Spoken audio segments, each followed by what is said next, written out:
बारे में बनेगा बच्चों, इस एल्वियोलाई के बारे में। एल्वियोलाई बच्चा, इस तरह की लाखों की संरचना होती है हमारे लंग्स में बेटा, ध्यान रख लेना, है ना, याद रख लोगे क्या? ये क्या है? अरे सर ये तो एल्वियोलाई है, हिंदी में इसको क्या कहते हैं? अरे इसे तो कुप्पिका कहते हैं।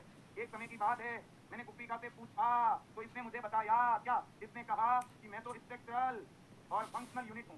स्ट्रक्चरल और कैसी यूनिट है बेटा? फंक्शनल। बहुत बढ़िया। ये बच्चों संरचनात्मक और कार्यात्मक इकाई है, संरचनात्मक और कार्यात्मक इकाई है। याद रख लोगे ने, कोई दिक्कत नहीं है ने? अरे बहुत ही बढ़िया, शानदार, बहुत ही बढ़िया, शानदार, बहुत ही बढ़िया। अब ये पॉइंट की तरफ चले कि नहीं चले? अरे बिल्कुल चलो जी, बिल्कुल चलो, है ना। अगला पॉइंट ध्यान से सुनो।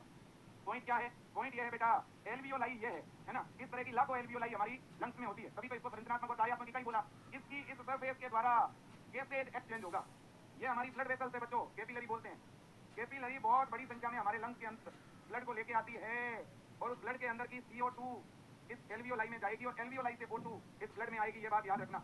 और बच्चों याद रखो, एल्वियोलाई की जो सरफेस होती है ना, एल्वियोलाई की जो वॉल होती है, एल्वियोलाई की वॉल जो है ना बच्चों, ये स्क्वेमस एपिथेलियम की बनी हुई है, याद रखना।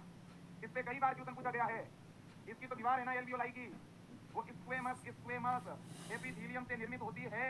ये कई बार पूछते हैं, और स्क्वेमस एपिथेलियम की केवल सिंगल सेल होती है ना। तो याद रखना बच्चों, शल की उपकला बोलते हैं इसको, शल की उपकला, है ना। तो एल्वियोलाई की जो भित्ति होगी ना, एल्वियोलाई की जो वॉल होती है, वो स्क्वेमस एपिथेलियम की बनी हुई है, और यहाँ से गैसेज एक्सचेंज होता है। गैसेज एक्सचेंज होगा। अरे वाह वाह वाह वाह, क्या बात है, क्या बात है ना। आगे चलो, अगला पॉइंट। अगले पॉइंट में क्या है? अगले पॉइंट में देखो बच्चों, आपको यहाँ पे किस तरह की संरचना दिख रही है, डॉम शेप की। इससे क्यों बना सकता है? ये डायफ्राम है। क्या है ये? डायफ्राम। आपसे पूछा जा सकता है बच्चों, आपसे पूछा जा सकता है ना, वह मसल्स जो ब्रीदिंग में हेल्प करती है। बताओ ऐसी कौन सी मांसपेशी है बच्चों जो ब्रीदिंग के अंदर हेल्प करेगी, श्वास लेने में मदद करेगी? जल्दी बताओ, हेल्प इन ब्रीदिंग। जल्दी बताओ, दो तरह की ऐसी मांसपेशी है बच्चों जो श्वास लेने में मदद करेगी। एक तो हमारे रिब्स से जुड़ी होती है, ध्यान रखना। एक तो हमारी जो रिब्स है ना, पसलियां, है ना। देखो बच्चों, ये जैसे रिब्स है, तो एक तो ऐसे रिब्स से जुड़ी हुई रिब्स को बाहर खींचती है, और एक ये डायफ्राम तो है ही। तो दो तरह की मसल्स है जो ब्रीदिंग में हेल्प करती है।